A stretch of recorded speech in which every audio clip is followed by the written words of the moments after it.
lot. Right here. Neighbors fight to keep the woods behind their homes. Good evening, everyone. I'm Brad Johansson. And I'm Paula Tody. Some Villa Hills residents square off against City Hall tonight. Joe Webb is live with why they want to stop a new development. Joe? Well, Brad, developers want to turn about 86 untouched acres of the old Saint Walburg Monastery into apartments, new homes, and shops. Now, these signs started popping up in yards in Villa Hills after the final design of that project was released last month. The Kenton County Planning Commission will hold a special meeting tonight to vote on the zoning changes that are necessary to get that project started.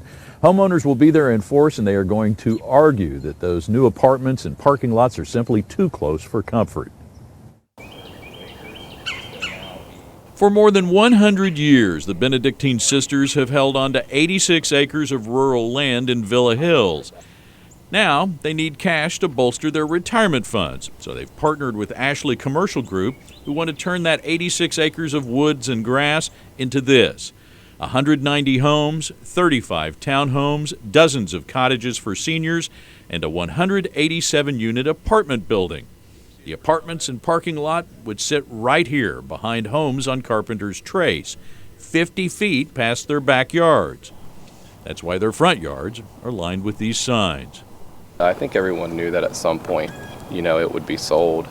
But to try to drive through a proposal like this that's so inconsistent with Villa Hills and what Villa Hills has stood for since the early 60s, we just don't quite understand.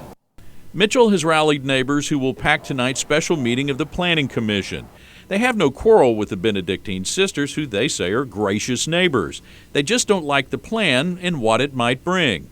Our concerns are the commercialization of Villa Hills, traffic issues, serious traffic issues that are come from this development, as well as 3- and 4-story buildings as close as 50 feet to our homes.